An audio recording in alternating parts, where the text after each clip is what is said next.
Gĩkĩ nĩ kĩrathi kĩa grade 10 thukuru-inĩ wa secondary wa Kithirĩti ya kaunti-inĩ ya Kirinyaga, na kũrĩa arutwo erĩ no marĩ kĩrathi-inĩ gĩkĩ harĩ arutwo 5 arĩa thukuru ũyũ wamũkĩrĩte. Na ihũrĩtwo nĩ kĩmako mũrutani mũnene thukuru-inĩ ũyũ Newton Mugo atarĩirie ũrĩa aratanyĩte kwamũkĩra arutwo makĩria ma 100 kĩrathi-inĩ kĩa grade 10, na nĩ areharĩrĩirie kũigana no gũkinyĩria rĩu arutwo 5 no makoretwo meyandĩkithĩtie gũkũ. Na no tweterere ku receive grade 10. Right now we have only 5. Tutiramenya ciana iku na no turatumana na cibu ona kanitha nĩ thiĩte kanitha ciothe for campaign for the population, but up to now ciana iria officially reported there are only 5. Na o mũthenya Mugo akoretwo akĩrũthĩrĩria na thome wa thukuru onekana kũrĩa arutwo magũkorwo makĩingĩra irathi-inĩ ici, na agathiĩ makanitha-inĩ na mĩciĩ-inĩ kwa mĩciĩ agĩetha arutwo ĩndĩ gũtirĩ mũrutwo akoretwo atigĩtwo na mĩciĩ-inĩ. Tũratinda tũrorete barabara tuonekana no tuone kama gokĩte na rĩu nĩ ta kũmire.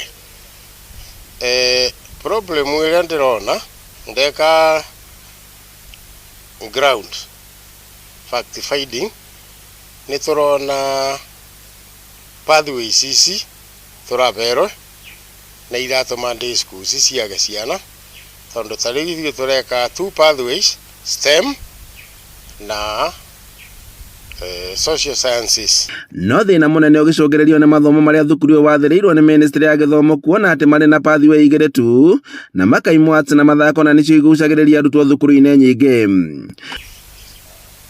Sports and arts pathway ĩyo ĩna boarding schools na nĩ attractĩte ciana nyingĩ mũno in boarding schools, so I feel itũra rĩrĩ ritũ rĩa Kithirĩti teka ciana igĩcagi ciana nĩ ndiu boarding, tondũ pathway ĩyo ndĩra require performance ciana irĩ twoyaga day schools. Aciari itũra-inĩ rĩrĩ makiuga atĩ ciana ciao nĩcio ikoretwo ikĩrega gũthiaga mathukuru marĩa mainũkagwo oro mũthenya, na nĩ marenda gũthiĩ mathukuru ma kũraihu na marĩa makomagwo na nĩguo gũthoma mathomo marĩa marenda. Wega cia gũkoma mwana mwĩku wega agĩrĩirwo gũthiĩ cukuru, no nyina ngeremwo nĩ maũndũ ma kũmũthomithia no kendi cukuru cia ndĩ nĩ iteithagio nĩ thirikari tondũ nĩ ibagwo rĩmwe mbasarĩ na ciana ikathoma. Handũ-inĩ ha Inooro TV kuma Gĩthirĩti ya kaunti-inĩ ya Kirinyaga, njĩtagwo Boni Wathuku.